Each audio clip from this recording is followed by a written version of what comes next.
Hi everyone, my name is Crystal, and I'm going to be introducing you to our awesome web app called ChangeMate. To give you a little bit of background, our team believes even the smallest actions can lead to significant societal improvements. This conviction inspired us to create ChangeMate, which is a dynamic and engaging platform designed to facilitate the discovery, participation, and organization of social impact events and campaigns. It equips event organizers with robust tools for promoting initiatives, collaborating with peers, recruiting volunteers, and monitoring participation. Additionally, ChangeMate motivates users to engage in social impact challenges, offering recognition through badges and acknowledgments to inspire and sustain positive change in the community around us. Let me introduce you to the amazing team that made this app happen. Our back-end team consists of Kara and Roger, and then our front-end team consists of myself, Lewis, Natalie, and Sean. Now I'm going to pass it off to my mate, Lewis, and he's going to give you a demo of this app. Hey everyone, my name is Lewis Martin, and today I'm going to be giving you an overview of ChangeMate, the web application that we've been working these hard 2 to 3 weeks on creating. Today I'm going to take on the persona of Crystal. Crystal has been using the web application for about 3 to 4 weeks now. So she has a few events, she has a volunteer application in, and she's kind of curious about some other events in her community. Now, it's been a little while since Crystal signed up, and she wants just another quick overview of the website. Here she can scroll down, see a variety of causes, how to sign up, and the overall flow of the website, along with some frequently asked questions and answers. Now that she got that refresh, Crystal's going to go ahead and log in. Here she's prompted to enter her email address and password.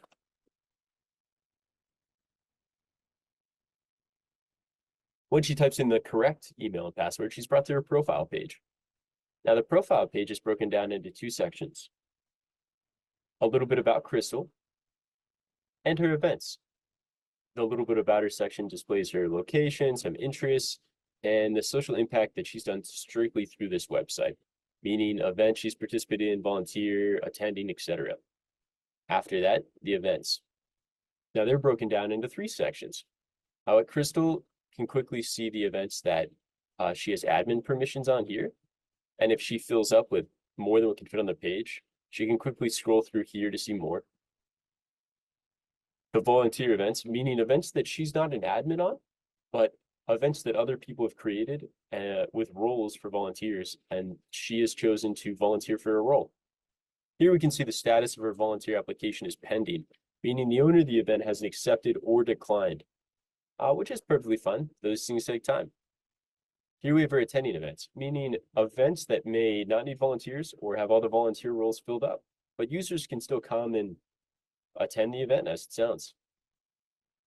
Now, Crystal has quite a few events, as we saw, and it's kind of hard to keep track of all the dates of everything and where it's located.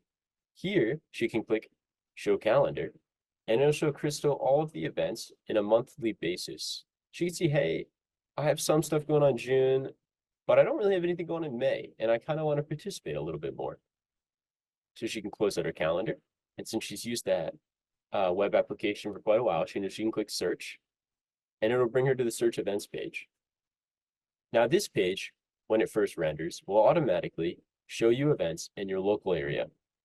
Your local area being a 60-mile radius.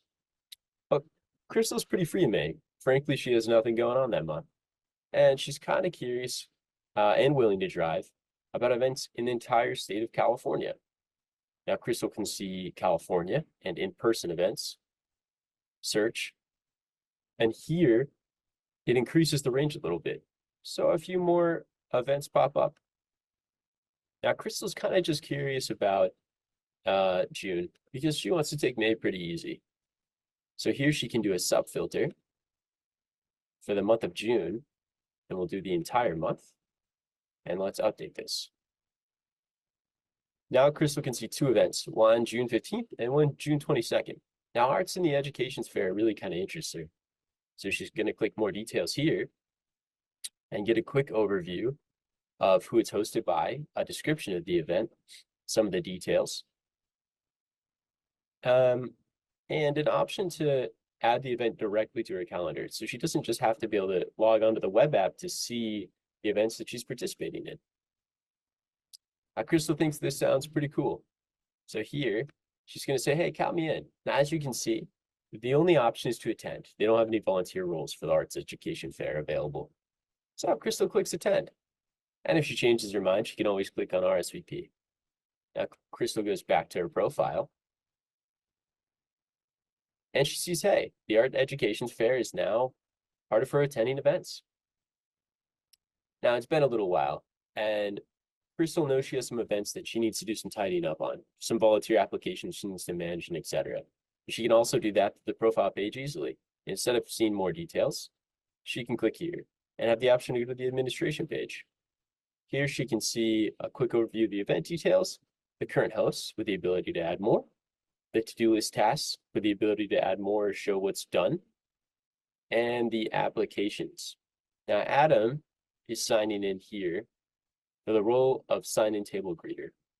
That's perfect because currently, if I go to sign-in table greeter, I don't have any users. Let's see why Adam wants to work this role. He's never volunteered with us before, some quick information about him, and why he wants the role. I think, hey, that sounds pretty good, Adam. So let's accept.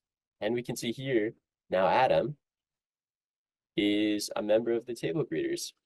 And now we can go ahead and see that we have quite a few things on the to-do list, and we have a brand new volunteer, Adam. So it'd be very nice if we could have him help us out with some things. Oh, we have the cleanup crew here. But maybe, the current people assigned to it are the people that should do it. So what if we set up like setup crew on us, a thing to do? I'm automatically assigned to it since I made the to-do list. However, I can switch it to Adam, our brand new volunteer, and see that they can help us a little bit more. Now, to notify Adam and to let everybody else know that Adam's a new member of our group, what I can do is go to our new button here and switch between pages or edit the event if I wanted to, but specifically the collaboration page is where I want to go. Here, all the users that are volunteering or admins for the event can collaborate and participate. Now, I can create a new post in the discussion forum like, hey, Adam, just wanted to thank you for volunteering. Can we get a big round of applause for our new volunteer? Here we can kind of welcome Adam. Other people can come in and comment on our existing post. We can see that Francisco already has 2 posts as well here. All the people that are just volunteers and not admins can see the to-do list, but not edit it, which is awesome. And just like in the collab page, they can add it to their calendars, view event details, and add whatever they want to the discussion forum. So now that we've covered everything on this page, the last thing we're going to do that Crystal is really interested in is editing the event. Mostly because she's decided that the time frame from 11 a.m. to 5 p.m. don't really work great for her. And she's thinking more around 12 in the afternoon. All the other event details can stay exactly the same. The description's awesome. The picture's how we want it. And now we'll save the changes. Now, so we can see the changes directly are reflected in the event details. And with that, I want to thank everybody for viewing this demonstration. And Kara, you got it from here. Hi, I'm Kara, and I'm here to tell you about the behind-the-scenes technologies that make ChangeMate possible. On the front end, we use React and Veet to build our user interfaces and enhance them using components from Material UI and Bootstrap. And features such as our interactive maps and calendar functions that you saw were made possible with the integration of external APIs and libraries such as Mapbox, Full Calendar, and Add to Calendar button. We built the backend using Django and leveraged Django REST framework to build Restful APIs to deliver our data to our users, and then integrated Swagger to automatically generate API documentation for our app. Our data was stored in a Postgres database and secured using user token authentication, and all of our images for the app were stored within an AWS S3 bucket, providing scalable storage to allow us to expand our reach to more users. On the management side of things, we used Figma and GitHub to make sure that we could pull it all together in the end. And with that, that's about all we have to share for the backend technologies. So I'm going to go ahead and pass you off to Natalie's capable hands. Hello, my name is Natalie, and I'm going to be talking about some of the challenges we experienced. One common challenge we had was the time constraint of having only about 2.5 weeks to complete this project. To begin, we definitely had issues with React and getting certain components to render appropriately, especially as more data was being added. We thought about using Redux, but felt like we didn't have enough time to learn this. Next, our event search page was definitely a huge undertaking and had to be reworked a few times to get the location and proximity search set up correctly. Again, with time being a constraint, we were unable to use GeoDjango, which we thought would help make that functionality faster. Time was also spent working on decreasing our data load to make the website run more efficiently. We created different API endpoints for each page to make sure the page only received the data it needed. And of course, working in a large group, we experienced merge conflicts. And also a lot of time was spent collaborating and going back and forth on design decisions. And we even got some help from a fellow Code Platoon graduate who is now a product manager. So now I'm going to go ahead and pass it off to Sean. My name is Sean, and I'm excited to share our future plans for ChangeMate. As we reflect on what we've accomplished, we can really see that we've come a long way, but our journey is just beginning. Let's dive into what's next for ChangeMate. First, we're committed to enhancing the user experience by adding new features that foster deeper connections and empower users to make meaningful change in their communities. We'll introduce the ability to find and follow friends, making it easier for users to connect with like-minded individuals and amplify their impact together. Our next feature involves personalized feed of event suggestions and friends' activities, ensuring that users never miss an opportunity to engage in the causes they care about. Additionally, we'll introduce monthly and weekly social challenges, inspiring users to take action and create real-world impact through fun and interactive challenges. We'll also launch a charity search and information page with donation capabilities, empowering users to support causes they're passionate about directly through the app. Integration and innovation are key pillars of our future plans. We'll be leveraging social media integration to seamlessly share events and pull in external activities, expanding our reach and impact. Furthermore, we're excited to integrate AI technology for additional features and enhancements, such as event management tools, to streamline the user experience and make ChangeMate even more effective in driving social change. In conclusion, our vision for ChangeMate is to be more than just a social media platform. It's a catalyst for positive change, bringing community together to create a better world. We're excited to embark on this journey with all of you. Make waves, make change, ChangeMate. Thank you.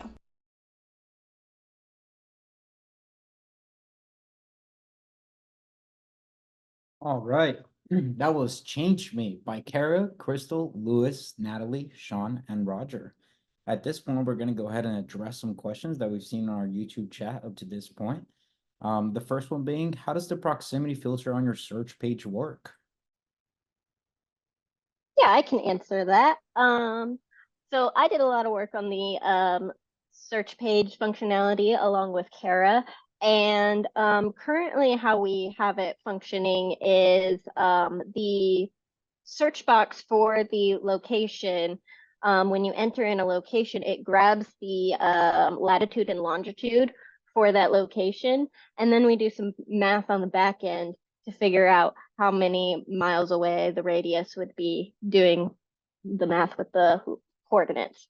And like we said, like we wanted to eventually use GeoDjango because that would make it a lot more smoother and more accurate.